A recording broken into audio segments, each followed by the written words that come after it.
I want to be crystal clear in what I'm going to say, because the media and people inside government agencies and things will spin this, and they've already been spinning it, that I'm trying to influence the White House or I'm trying to be part of the king's court and all the court intrigue, and that, you know, I'm trying to get in at the trough. I want nothing from Fox News. They offered me 3 TV shows on record. I want nothing from the White House but my country back.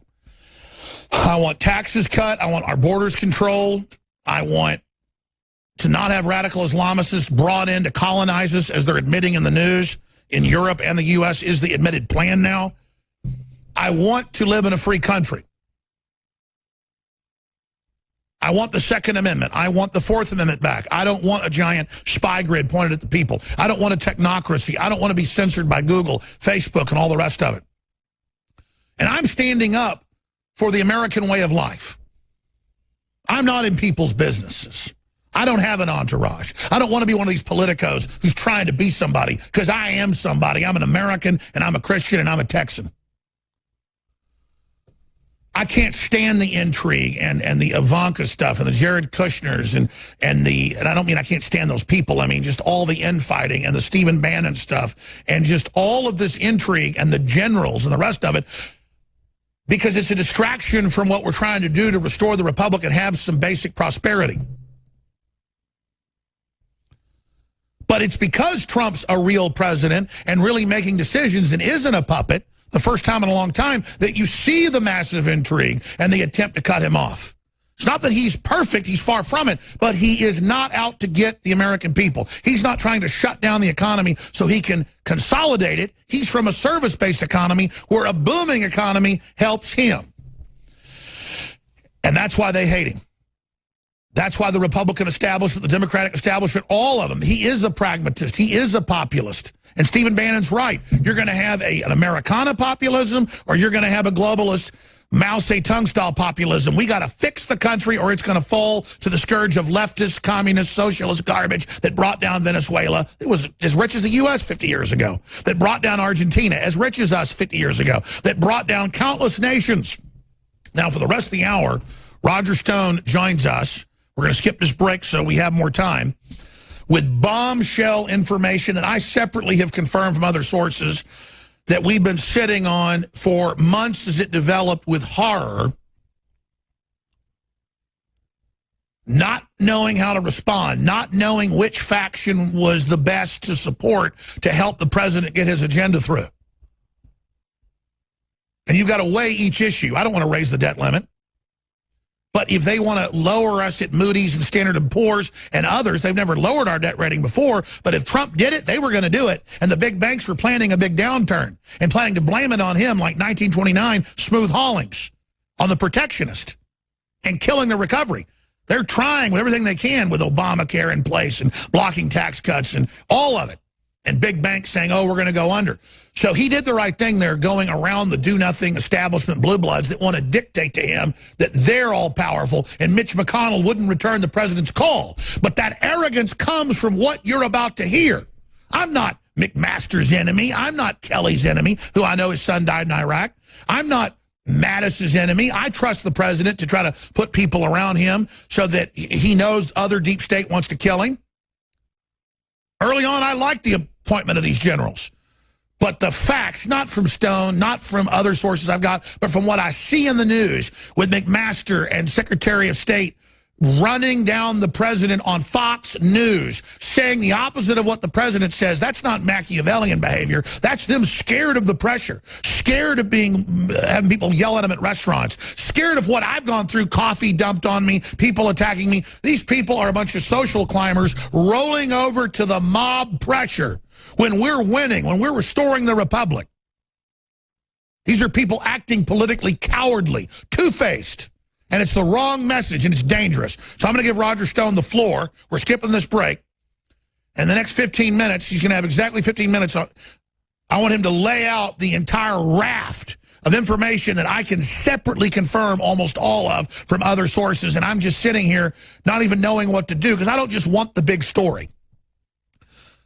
Hell, I don't ever lie to the public, but sometimes I omit. I didn't even show all the black looting and stuff that we had video of in Houston or that we had video of in this latest hurricane in Florida until the media said I was promoting racism and saying blacks were looting. I never even said that. So here it is actually happening. They want to create division, and then again, it shows how deceptive they are. I want unity. They're the ones pushing racism and garbage. So Roger Stone's got the floor, 15 minutes. Just go ahead and lay it out, Roger. Thank you, Alex. I can now follow up on a report that I first brought to the public surface on our new show, The War Room, several days ago with Owen Scheuer. And that regards a gentleman named Keith Schiller. Now, most folks would recognize Keith Schiller because in almost every picture of the president or video, you see a tall, muscular man in middle age standing near the president, as Keith Schiller has been what in politics we call the body man for as long as I can remember. A former New York Police Department veteran, Keith Schiller is the last man Donald Trump speaks to at night, the first man that he speaks to in the morning. He has always had the president's back, and he now has the title of Director of White House Operations, a job that was essentially created for him so that he could continue to render service to the president. Several media outlets reported last week that Schiller was leaving the White House employ and returning to New York. Given Keith Schiller's deep personal devotion to the president and his commitment to the Trump agenda, this made very little sense to me. We were told that Schiller was leaving for financial reasons, also that he had some personal reasons that were domestic in nature, evidently going through a divorce. Keith Schiller is not the kind of man, Alex, who would turn his back on a mission, and he is personally very deeply devoted to the president. It can now be fully revealed that Schiller clashed with General Kelly over his own access to the president, that Kelly demanded that Schiller could not see or communicate with the president without his prior express approval, and that he needed to know the subject and matter at hand, and further, on those occasions in which Schiller was allowed to see the president, he had to file a written report afterwards to tell General Kelly what was discussed. Schiller, being his own man, refused to agree, and a showdown was scheduled with the president. Ultimately, Kelly threatened to resign as the White House chief of staff if Schiller stayed. And being the consummate professional, Schiller has withdrawn. What is shocking me is that the president is allowing him to withdraw. This is why I have said repeatedly that the president's physical safety is a paramount concern of mine. Keith Schiller is a patriot. He is a man known for his honor and his integrity, known for his devotion, personal and otherwise, to the president, and the fact that he is leaving is extremely ominous. You told me privately months ago that he was the canary in the coal mine and that they were really trying to get Schiller then. I know you don't want to give up sources here, but wow, man, I tell you, this is amazing. Well, I think the real objection to Schiller is really the same, Alex, as their actual objection to both Anthony Scaramucci and Stephen Bannon. General Kelly wants to cut off anyone who has a direct pipeline to the president, anyone who can get the president information, because God knows the president might find out, for example, that Joe Arpaio's on trial and that the Trump Justice Department didn't end this phony indictment when they could have. Or the president might learn that Jeff Sessions is planning a criminal law crackdown on medicinal marijuana, which the president said in the campaign he supports through states' rights. Or perhaps the president would learn that Jeff Sessions has an asset forfeiture program in which they take things from American citizens who haven't been convicted yet of any crime. So we can't have these inconvenient people getting through to the president to tell him what his administration is doing in so many areas. This is why I think Keith Schiller has been sacrificed. But the other shocking thing. Yeah. By the way, this is show bombshell. I mean, are you gonna get into the McMaster and the meetings and? Yes, we're getting into that right now. The other thing I can now report is that General McMaster was attempting to recruit Safra Katz, the CEO of Oracle, to chair the president's intelligence advisory board, and that Katz and McMaster were having dinner in a public restaurant, and that McMaster became inebriated. But during that time, he took a call from the president. He stepped away from the dinner table to take the call, but when he returned to the table, he had nothing but disparaging things to say about his boss. Let me quote directly. "The president is a dope," he said. "He is incapable of understanding anything beyond 140 characters. The idea of this guy having the nuclear football is scary. I see my mission as preventing him from blowing up the globe." Katz, to her credit, was offended by these comments, and she repeated them to Sheldon Adelson, with whom she is very friendly. Adelson being the billionaire Nevada businessman who is a good personal friend of the president and an important supporter in his election. When people affiliated with Adelson gave this story to the New York Post in an effort to expose the disloyalty of McMaster, Jared Kushner, the president's son-in-law, called Rupert Murdoch, and the story was spiked. Katz has refused to talk to any reporter, but says she will talk to the president of the United States if he asks her about this.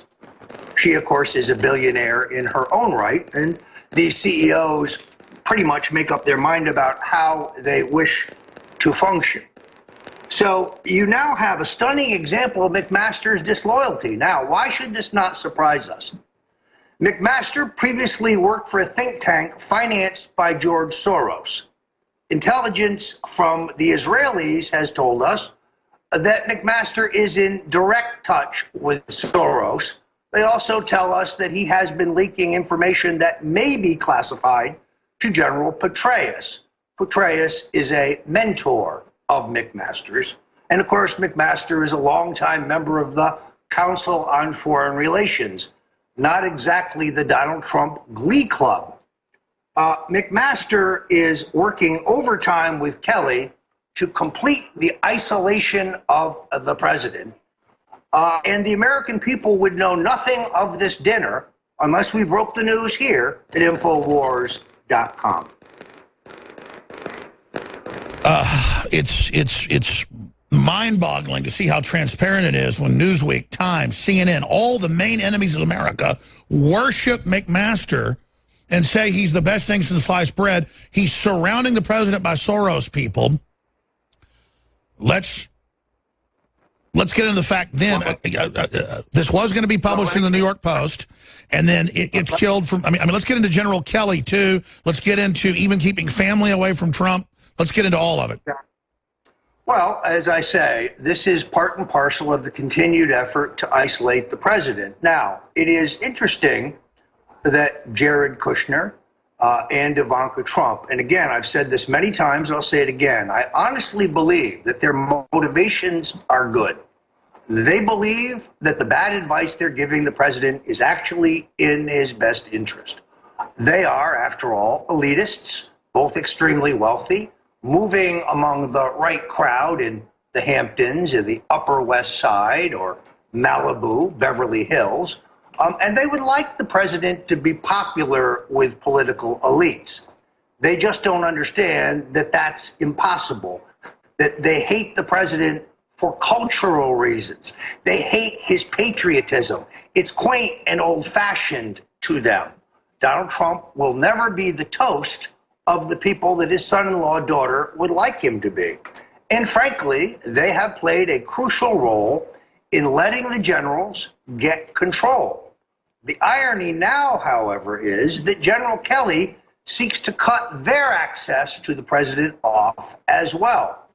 You'll recall the media reports last week that said while the president was wrapping up the meeting with Senator Chuck Schumer and House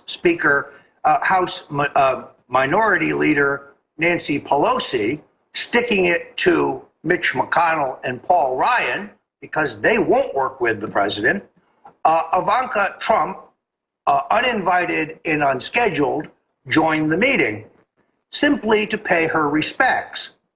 Now, I think it can be seen in context. That was a big FU to General Kelly, who seeks to cut off Ivanka's access to her own father.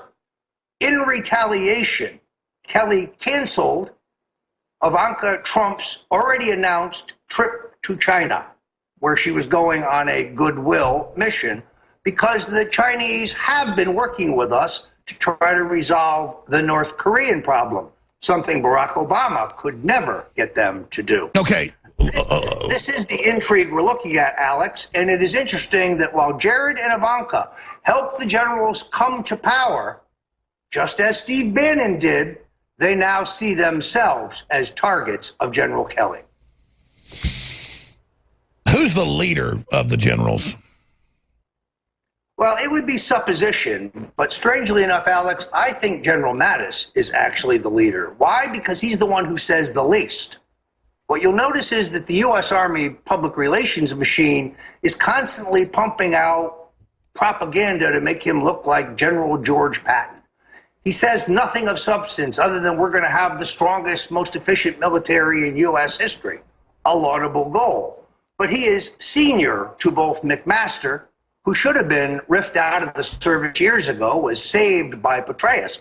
McMaster's drinking problem is an open secret in Washington. I guarantee you the Russians and the Chinese are well aware of it. Everyone in official Washington is. And of course, Kelly was brought to the table by Stephen K. Bannon, who placed him first at immigration, or I should say Homeland Security, and then helped him rise to power at the White House, only to be stabbed in the back by Kelly, who immediately told the president Bannon has to go. And now, I guess we have this triumvirate, or we have this trifecta. We have our three generals up there. And it'd be one thing if they were continuing the Trump agenda, but instead they're just bringing in a bunch of Soros people who we know is a super spy. Basically, you know, they even modeled the new James Bond movie that came out on him and his quantum group, who is this clearinghouse between all these criminal organizations, I guess, to line their pockets personally? No, I think it's actually, these guys are Council on Foreign Relations members. They're globalists. They belong to the global elite. We're to the point, Alex, where you don't get that high in the military unless you bought in to the globalist Sure, so agenda. Trump trusts the military because the military is good overall, but when you're drawing from the top, they've only got globalists in there. Well, and let's look at their advice. Mr. President, bomb the hell out of Syria and then send in 150,000 troops immediately. Thank God Donald Trump disagreed.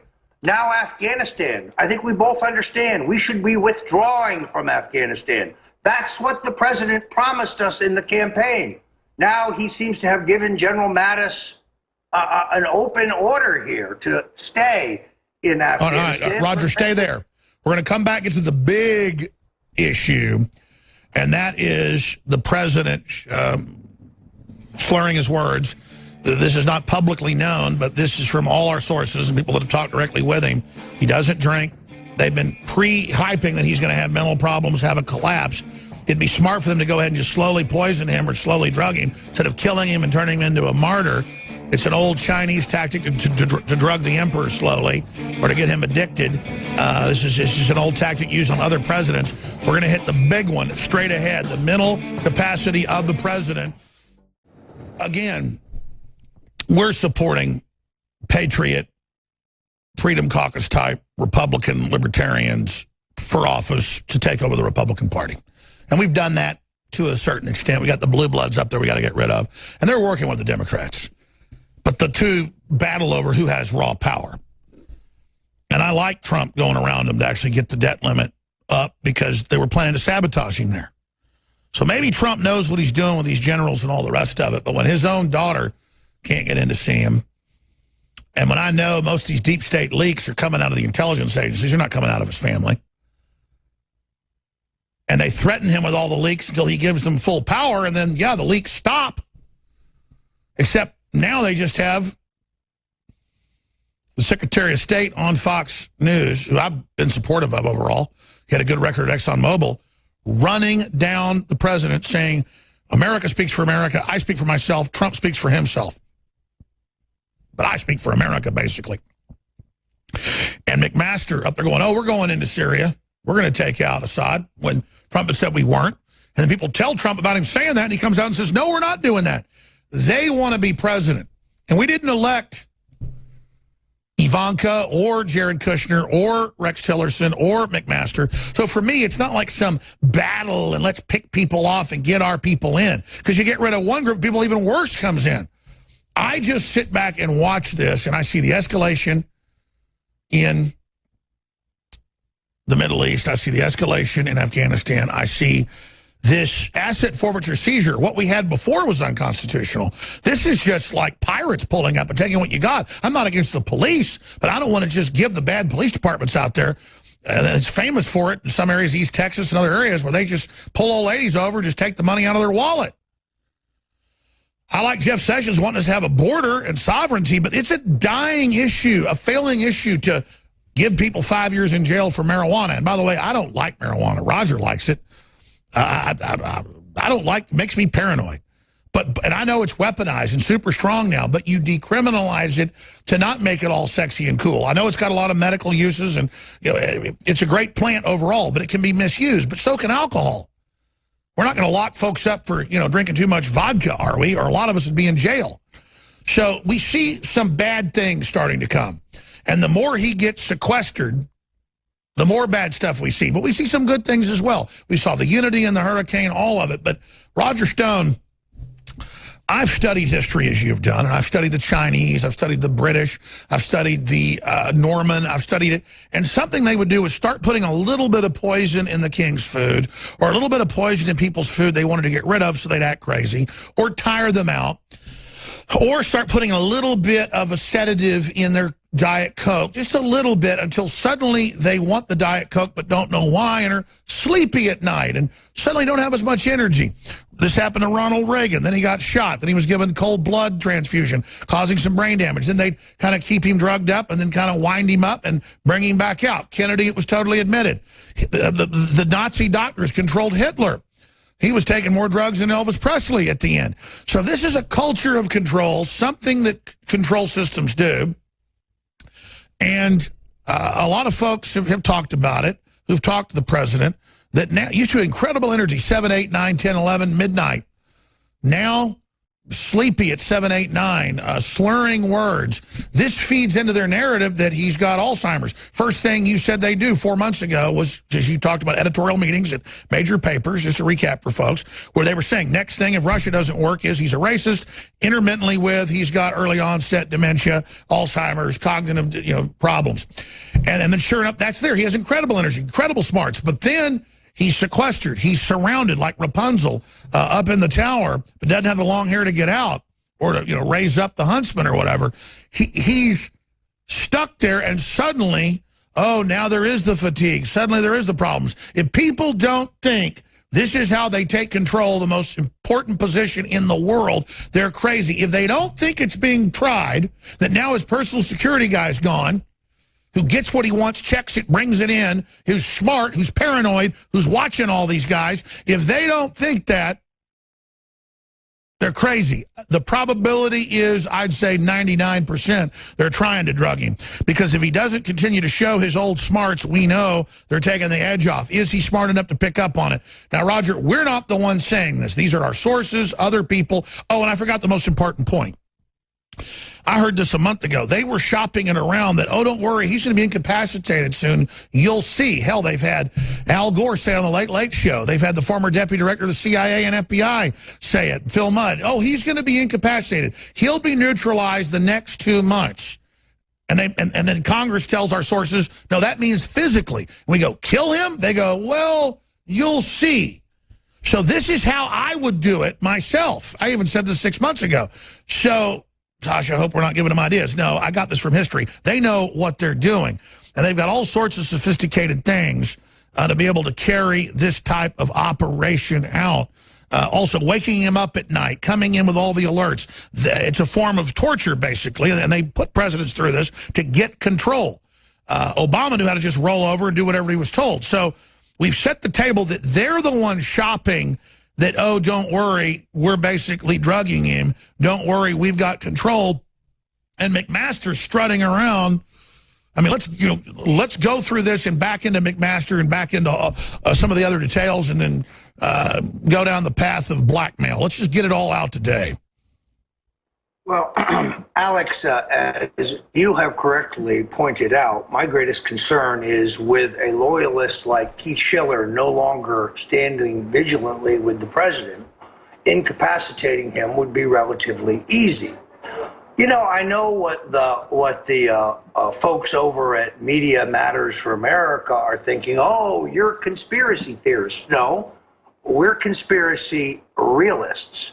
We know from the Church Committee hearings in the 70s that the Central Intelligence Agency has a drug which can induce a heart attack, but which will not be detected in an average autopsy unless you were looking for it.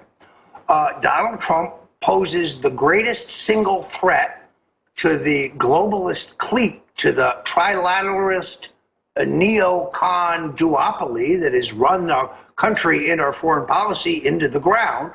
And if they cannot co-opt him, it is not unrealistic or irresponsible or crazy to think that they would remove him. They removed John F. Kennedy for exactly this reason.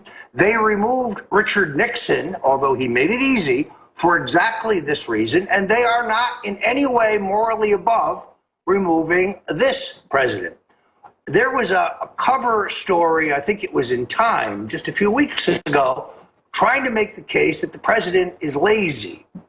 I've known him 40 years. He is one of the hardest working men I know. His mind is always working. He's always working the phones. He's always jotting down notes to himself.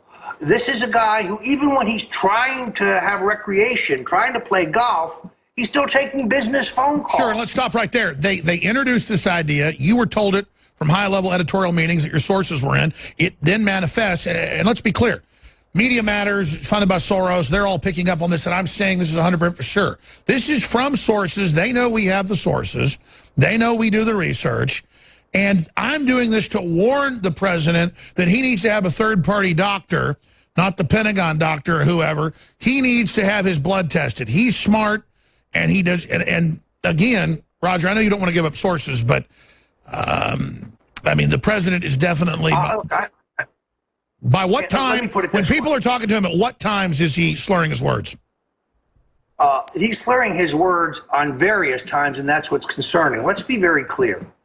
I have a source at the New York Times, a reporter who expressed to me a concern that in a conversation they had on the phone with the president, that he was slurring his words. The president does not drink. The president most certainly does not do drugs. The president is sharp as a tack. Now, let's give some credibility to the idea. Let me stop you. When I've had conversations with him, it's like he's speaking like an actor. It's so precise and so smooth that exactly. Then you hear he's slurring his words. It's like, whoa. Well, now, in the president's defense, could he be exhausted? Yeah, he works very hard for the country.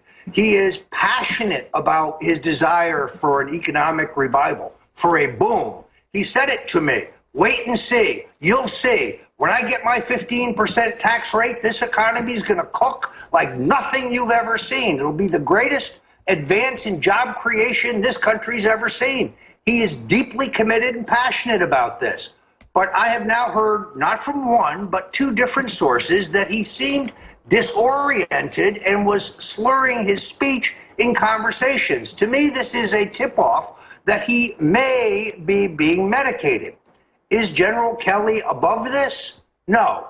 In the New York Times and the Washington Post of last week, I was quoted as saying, Kelly ultimately will fail in his attempt to isolate the president. That's because the Donald Trump I know is his own man. He's not going to be told who he can see and who he can't see, who he can talk to and who he can't talk to, what he can read and what he cannot read, where he can go and where he cannot go. He simply won't be controlled, managed, handled. It's not his style. I want to get back to the drugging, but let's talk about Keith Schiller, his longtime, basically chief of staff, bodyguard, confidant, best friend. Trump is saying he's, quote, crushed. And again, the pressure they put on your family behind the scenes, the things they do, he then resigns. Trump says it's in the news, he can't believe it. I guess trying to get Schiller back. I don't want to get into inside baseball, but obviously they know who Schiller's talking to, Roger, and they got all our phones tapped. So the point is that we're not just pulling this out of the air. I can't get into, I don't know how much we can say, but this is, I don't know what they can do to make Schiller do this. So I hope a certain person we know gets on the phone with Schiller very quickly, because somebody I know has his phone number and talks to him. But then that person never wants to reveal. But let's be very clear. Keith Schiller is a very discreet guy, and he protects the president's discretion. My source on why Schiller is leaving is not Keith Schiller. Let me make that as clear as I can. No, you had folks that were in the meeting, but I know, because I have it from separate sources. Then tell folks specifically some of the things. I mean, how much can we get in without giving up the sources? Because people need to know what happened when Ivanka came in, when Schumer was there, and Pelosi. I mean, there's just all of this. It's incredible. It's just incredible. And now they are, almost all the sources are chopped off. He's almost completely isolated. That's why we're dumping all this now. Well, that's exactly right. The curtain is coming down, and it puts the president in great danger, and it puts the country in great danger. Because really what's happened, and you touched on this, Alex, is the U.S. Justice Department, there's only one Trump guy there, Sessions. Everybody below him works for Barack Obama, and they are keeping the U.S. attorneys in place. In New York State, they've let Chuck Schumer name the U.S. attorneys in New York and Albany. That is insanity. At the State Department, Condoleezza Rice has kept the Obama and Soros people intact. And their response to Trump sharing power is to say they want him dead, and that his supporters are all rapists and Nazis. They're coming for all of us because they know we're winning. This is total war. What do we do? Well, it's essential that the president not be allowed to be isolated. It is essential that those who can break through to him and tell him what's really going on continue to do so.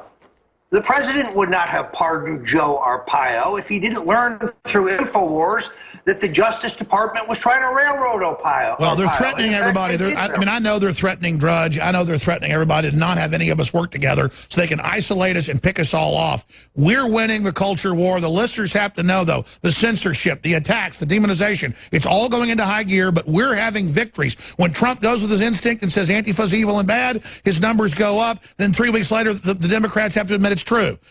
Again, this mindlessness where if you say Antifa's bad, but the white supremacists are bad, you're defending white supremacists. No, you're not.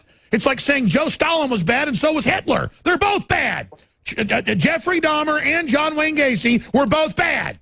If you say they're both bad, it doesn't say the other one's okay. Well, not only that, but when I suggested that General Kelly's attempts to isolate the president would fail, Kelly went to the president and told him that he was forbidden from ever speaking to Roger Stone again. Hey, General Kelly, fat chance on that one. I'm just warming up on you, friend, because you don't support the Trump agenda. You are not loyal. Everything I have said here today is out of loyalty to the president and his worldview. We elected Donald Trump. Let Trump be Trump. That's the point of this. You won't have foreign wars. You won't have... And by the way, Cernovich and Posobiec broke, and they blew his cover as naval intelligence. Oh, they're like, we're pulling his security clearance because the president likes him. Oh, the president likes somebody in naval intelligence, they get kicked out. It's like he's the enemy, and I mean, it's so crazy. And what do you make of Rex Tillerson? I mean, why would Rex Tillerson go on Fox News and badmouth the president? I mean, these people. Rex Tillerson's worried about life after Trump. Rex Tillerson's got one foot out the door already. He doesn't like this job. He doesn't want this job. In fact, he's abrogated the job to Condoleezza Rice. Rex Tillerson, who I think's a good man, is running nothing. Well, let me tell you what's happening. That's it.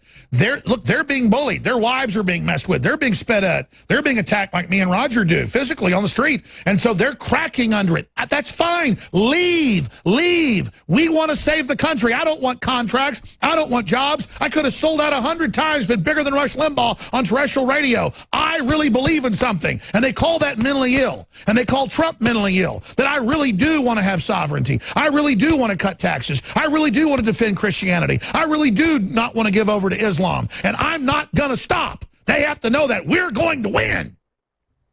This is about the Trump agenda. Alex, I could make an enormous amount of money today by hanging up a shingle and becoming a lobbyist to lobby the Trump No, you used to make $10 million a year doing it. You got more offers now than ever. I refuse to do it because it would cloud my judgment and it would be a conflict. I'm in favor of the success of the Trump presidency. By the way, did you not notice that one thing media gets right is Trump really believes in what he's saying. He really has gotten rid of all the lobbyists. And then they go, isn't he horrible? I mean, he really is doing the right thing. Well, stay right there. Let's just come back. Stay there, Roger Stone. Skip the break. Go ahead, Roger. Let's face it, Alex. If the president found a cure for cancer, the headline in the Washington Post would be, Trump puts doctors out of work. They won't give this guy a break. We have 1 million new jobs. It's actually 1.6 million, Roger. Okay, we have the stock market at a record high. He has cut regulations that kill jobs to the bone. He has the Chinese working with him to try to contain this lunatic in North Korea, but they won't give the president any credit. It is unlike anything that I have ever seen. And the military has crushed ISIS. They're not even in 2 major cities now. They're just hiding out in a few caves. We're now to the point where we know, as Owen Schroyer reported, that ISIS is buying uranium in Somalia, or I should say they have obtained uranium, and they're selling it to the Iranians in violation of the Iranian deal that Obama made. And obviously North Korea, in fact, let me just say something here. You and Cernovich are co-hosting with Owen. We've launched 6 new hours of transmission last month. I haven't even done the liners yet professionally for you guys, so I just want to make this clear. It's Owen Schroyer, it's Roger Stone, it's Mike Cernovich. He's here in the big HD studio with all the clips and all that prepared, kind of quarterbacking stuff. But then we've got our star running backs and wide receivers that are Roger Stone and all the rest of it. So that show comes on every day right after this one at 3 o'clock Central. So the great news is this is so important. Maybe we need Roger to continue on because what you've been covering here is breaking in newspapers by the hundreds right now. And they're trying to spin it and obviously misrepresent it, that we're saying he's senile. We're saying this. No, we're saying they said, watch, he'll soon be incapacitated. And suddenly we've got high-level sources, New York Times, you name it, and other people that talk to him, where he's slurring his words. So this is happening. We had no, I guess, they say they're going to, quote, get rid of him, drug him, and then self-manifest the fact that, he looks like he has Alzheimer's. This is so incredibly obvious. Alzheimer's doesn't show up in a month. This is incredible, Roger. And you saw, Alex, within the last 30 days, Ana Navarro, the liberal Democrat who appears on CNN posing as a Republican, big fundraiser for Senator Bob Menendez, big donor to Deborah Wasserman Schultz, saying the president has Alzheimer's. You have Don Lemon saying the president has the early stages of Alzheimer's, then trying to deny when he was confronted that he said it, like we're idiots and we can't see the videotape. This has been part of the game plan from the beginning. If they cannot defeat you, they try to discredit you. If they can't discredit you, they try to co-opt you. If they can't co-opt you, they try to destroy you. They have been unable to completely co-opt the president, although they keep trying. Afghanistan's, that decision was, I think, an ominous sign, as opposed to Syria, where the president did the right thing. They said, Mr. President, you must send 150 troops immediately. And he said, no way. And Roger, let's be clear. Roger, let's be clear. Way back in whenever it was, like 4 months ago, when you said next thing will be early onset dementia, all this, you had that from sources. It all came true. The media's gone from saying we're making up sources to admitting we have them and admitting they've got to cut us off. Headlines all over the news. InfoWars banned at the White House 3 weeks after Jack Posobiec broke that news here. So this is going on. This is happening. And it just shows that Trump is a good man. Doesn't mean he's perfect. Nobody is. But that's why they hate him so much. And I just don't get the political class. Why don't they just get out of the way, let America basically take over globalism, but use it to empower people and free market and then disintegrate it? We'll still have global trade, but not the global system of overriding nations, attacking Christianity, exporting Islam everywhere, sexualizing kids, turning everything over to these nihilistic people. I mean, it's a survival thing.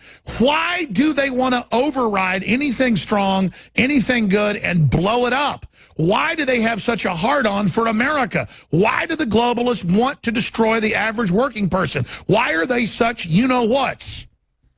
Because it is cultural hatred for what Trump is and what he believes. They think American patriotism is outdated. You guys don't understand. It's a new world. No, it isn't. We are still the same country we have ever been. And we're badass. And anybody who supports American sovereignty or American exceptionalism or American nationalism, well, you're a white supremacist. You're a bigot. You're a racist. No, we're not. You talk about disinformation when the people at Media Matters for America say Bill and Hillary and the Podestas have no ties to child traffickers. They're the ones who are lying. They're the ones who are spreading. There are child traffickers convicted all around them. So, look, this isn't an epic battle. This is about Western civilization. I'm glad to see Steve Bannon outside the tent shooting in for a change. He gave us Kelly. Now he needs to go clean it up. And again, why doesn't, I guess Kelly and all them are creatures of the deep state. They know it's safe. It's a power trip. And even their adjuncts are like, well, we're the Republic and we're going to protect it. And, you know, and then they turn on the head. Well, if you were never in the military, then you can't even be part of this. And when these are the elites feeding on the military and actually using our best and brightest to carry this crap out. And it's just unbelievable. And it's the level of cowardice to it all. The people get in these big groups and go along with it because that's what's easy for them to never actually stand up for anything. Well, when you have elite globalists like Gary Cohn, formerly of Goldman Sachs, Gary tax credit Cohn, I should say carbon tax Cohn, bad-mouthing the president publicly, saying that he considered resigning over the president's Charlottesville comments. Gary, resign now, quickly, before you're fired, because you should be. Roger, I know you've been on with us for 45 minutes. Owen Schroyer in the War Room's coming up. When are you scheduled to be on there today? So I want you to recap this. There's stuff you didn't get into. This is riveting. Infowars.com/show. A lot of new stations starting to pick up the show. When are you scheduled to be on War Room? I will be on at 5 o'clock Eastern. Between now and then, I'm going to do some more reporting. I've got a number of calls I have to return. Updated information at 5 Eastern. On the War Room with Owen Schroyer. All right, that's 5 Eastern, 4 o'clock Central? That's correct. All right, so Infowars.com/show to find all the Showtimes listings and so much more. Owen's just doing a great job quarterbacking it. But again, it is the War Room with Roger Stone, Mike Cernovich, and Owen Schroyer. They didn't even bring it up. We launched the show just with Owen because they've been so busy. We're getting it all lined up and getting them the equipment being set up. Amazing. God bless our crew. Everybody else, please financially support us. Pray for us. Great deals. Infowarsstore.com. We need your prayers, #1, because we're risking our lives doing this. Make no mistake. Great job, Roger. God bless you. We're not backing down.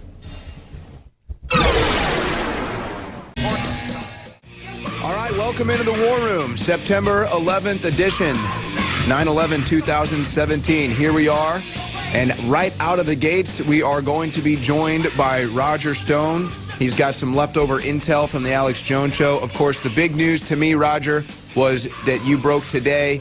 Trump's main confidant, main bodyguard, is now going to be departing from Trump's White House. What else you got, Roger? Well, and the key thing there, Owen, is not leaving voluntarily, forced out. He won't say that because he's the consummate loyalist and he's incredibly discreet. But forced out by General John Kelly, who is insisting on maniacal, total, and complete physical control of the president. The other most important point I want to make, and then I'll be back at 4 o'clock Central, 5 o'clock Eastern, for a continuation here at the War Room, is the news we broke about General McMaster bad-mouthing his boss, calling the president a dope, saying that he can't understand any of the global issues, that he can't think beyond 140 characters, and that he should not have his hands on the nuclear codes. He said this to Safra Katz, the chief executive officer of Oracle. She told Sheldon Adelson, the billionaire Nevada businessman, I demand the mainstream media ask Katz, ask Adelson, see if either one of them will issue a formal denial. That's my point here. We have broken news here at InfoWars, news that would have been published in the New York Post weeks ago, but for the fact that Jared Kushner called Rupert Murdoch and had this story spiked. But you can't spike stories at InfoWars.com because we are committed to the truth. Oh, and I'll be back shortly with some more blockbuster news on what's going on in the Game of Thrones around Donald Trump. Well, they're trying to limit what Trump can see and hear and be exposed to in the White House. And because of that, people like Steve Bannon view themselves as more feisty, if you will, more effective from the outside. Bannon goes on 60 Minutes this Sunday, does a bang-up job, says some things I don't agree with, but overall, you had to love the approach from Steve Bannon. We're now joined by Roger Stone. We're going to talk about this. Steve Bannon is in the headlines, Roger, and it's really because they're afraid of how effective he can now be outside of the controlled White House administration. Well, first of all, I want to commend Alex Jones for that genuine Fruit of the Loom white T-shirt. Nothing says angry white guy like a white tee. Let me say that I like Steve Bannon. You know, I like his feisty style. Our politics are very similar. I, too, am a nationalist. I believe in American exceptionalism, American sovereignty, American prestige in the world, but I don't want to go out chasing every foreign war. And like me, Steve understands the problems of open borders in our current immigration system. There are men of action and men of words, and on the words, I'm with Steve Bannon. I was critical about the fact, first of all, that I always defended him against the charge of anti-Semitism. It's a bum rap. Bannon is no racist and no anti-Semite. It's a false narrative. But more importantly, I thought it was a mistake when he brought no other Trump people into the administration or the White House. Personnel is policy. We learned this in the Reagan years. And now we have a government of establishment country club Republicans and Obama holdovers thwarting the Trump agenda and thwarting the will of the American people in the last election. And Steve, unfortunately, found when he was surrounded by the globalists, the international neocon crowd anxious to get him out of the president's ear, he had no allies because he had recruited none. I think that was a failing. Steve reminds me of an enthusiast. He comes from the world of Wall Street and money making as a film promoter, a film producer, but he has no real practical political experience at electing people. He did, however, announce a PAC effort, which I completely support, that I assume Based on today's announcement, the Mercers will finance. Wealthy, reclusive family from Long Island, heavy investors at Breitbart and in Cambridge Analytics, that I imagine fits in here somewhere. And they have targeted a bunch of Republican senators. I applaud this.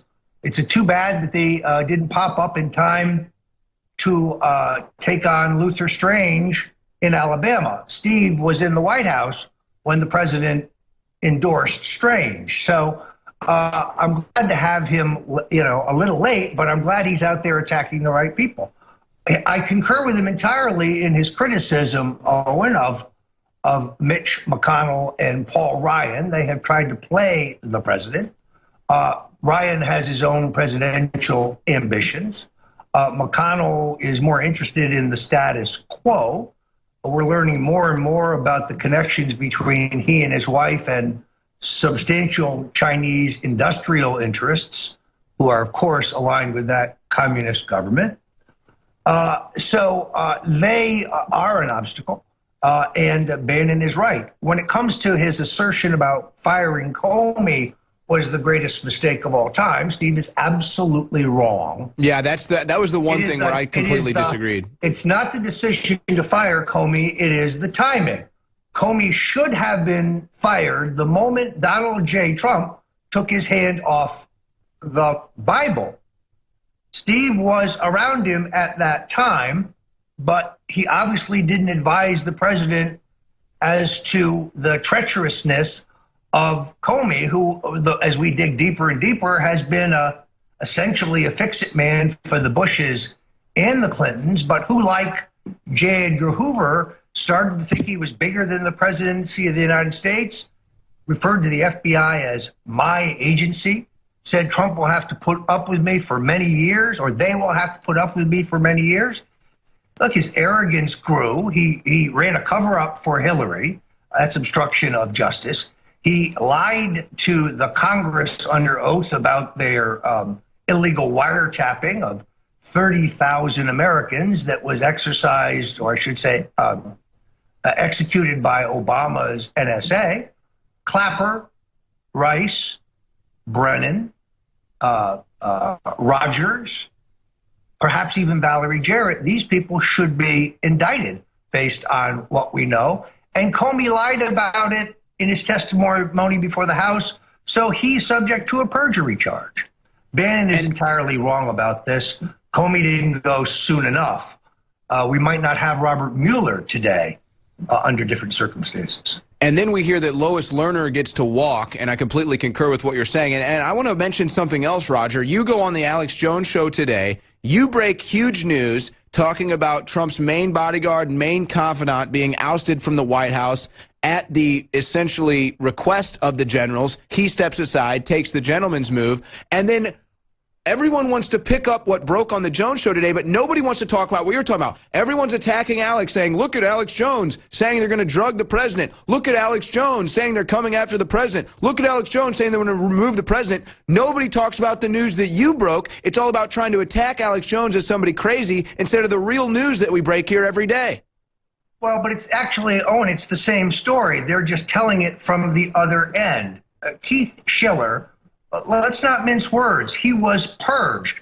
Keith Schiller, the Trump loyalist, the patriot, the decorated New York Police Department cop, who for as long as I can remember in my long relationship and friendship with Donald Trump, has been the man who has Trump's back.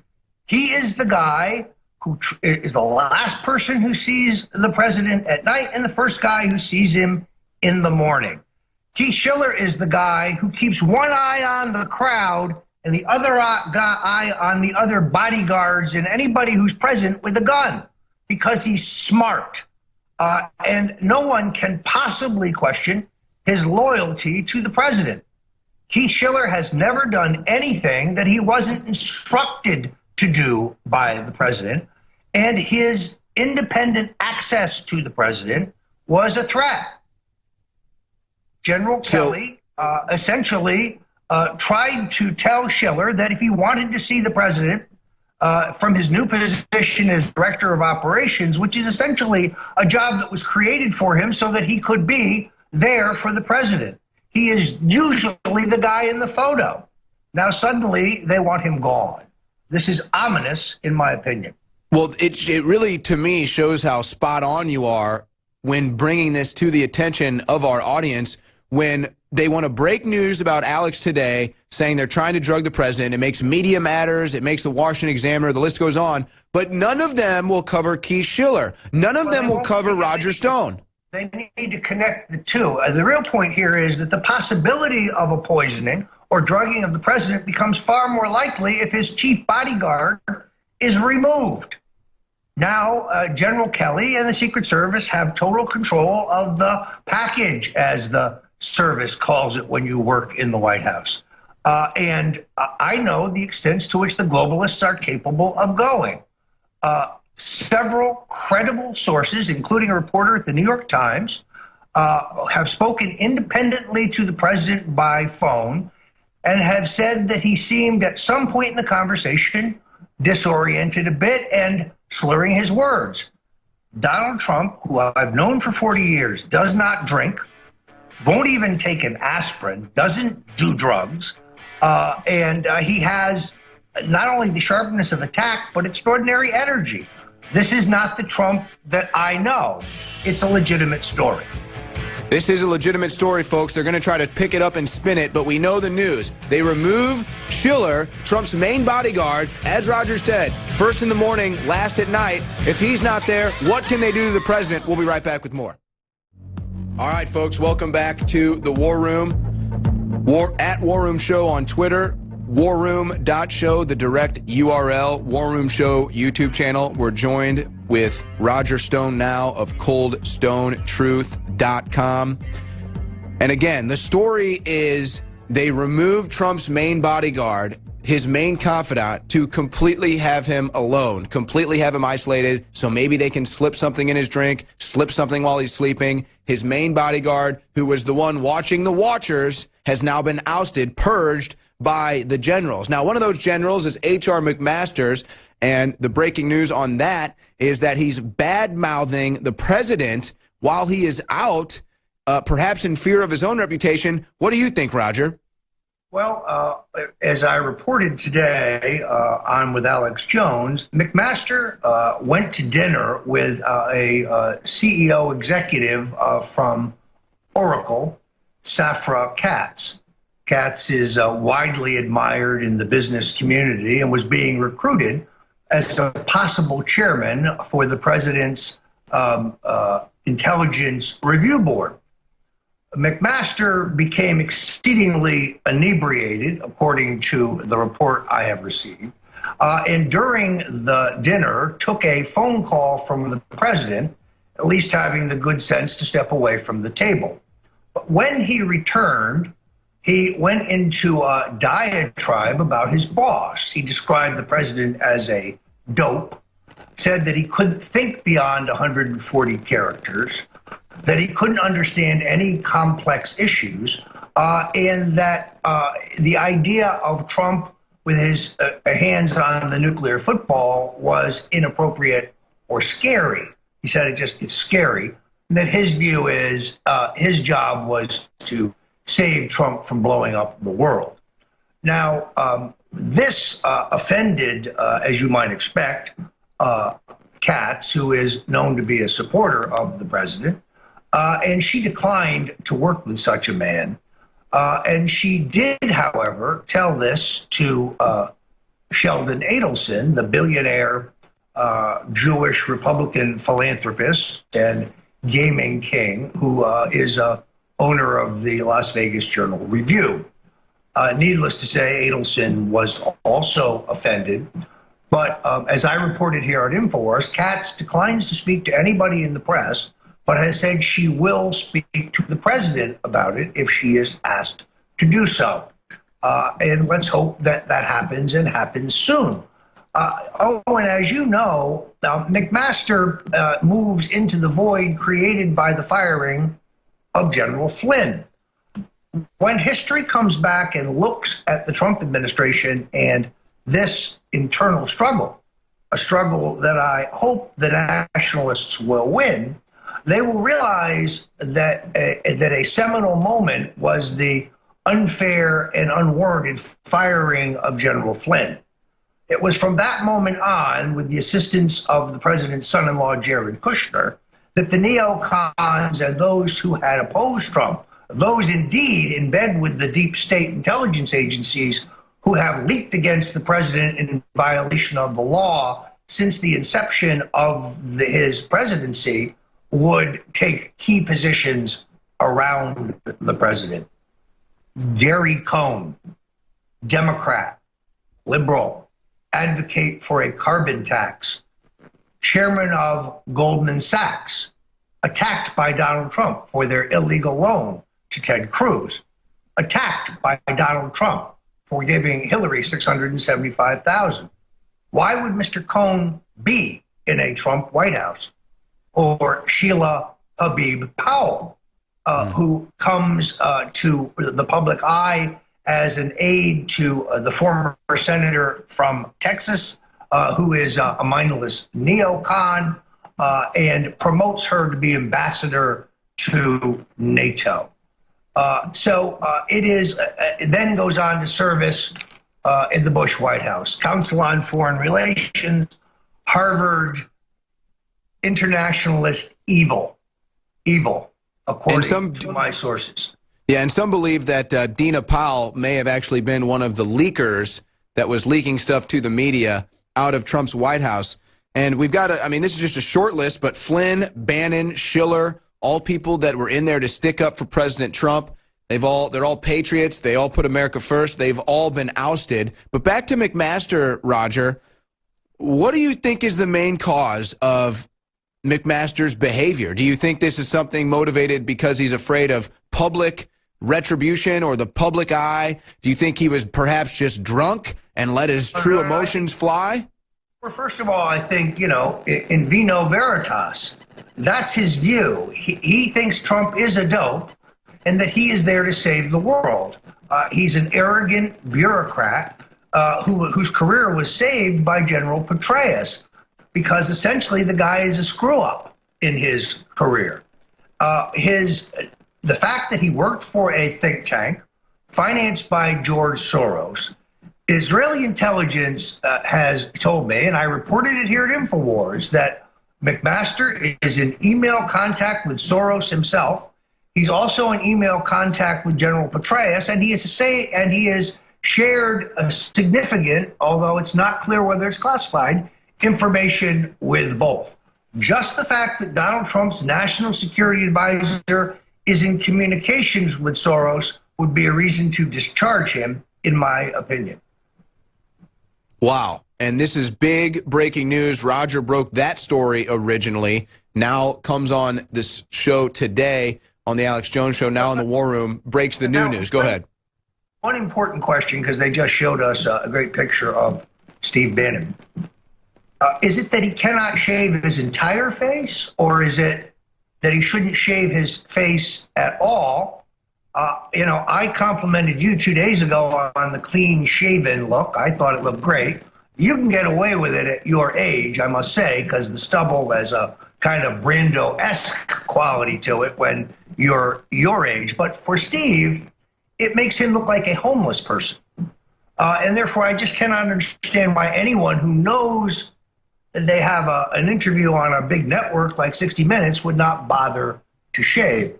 It's actually it's interesting, Roger. We're going to have a video, actually. We can play this while you're on the air with us, or we can do this later when you've departed. But you can actually see CBS, or excuse me, 60 Minutes is on CBS. They actually did a lighting trick. Now, this has nothing to do with whether his razor is working properly or not, but they did do a lighting trick on Bannon to make him look bad that they didn't do on Charlie Rose. We're going to have that video later. I'm sure you're familiar with these techniques. Well, first of all, let me say two things. One, does that mean they created the red circles under his eyes that looked like... Actually, yes. Surprisingly. Well, we'll see in the video. Whoever that, because he looks like he was freebasing all night. So it's not, the program must work. but that, of course, would not change the question of his shaving. Also, I saw a picture the other day of Steve in the Oval Office wearing a dark button-down shirt, open collar. Inappropriate. Ronald Reagan let's just take off his jacket in that office. Let's just be very clear. Roger Stone is trying to get the movement for medicinal marijuana, so he's not making fun of you if you like that.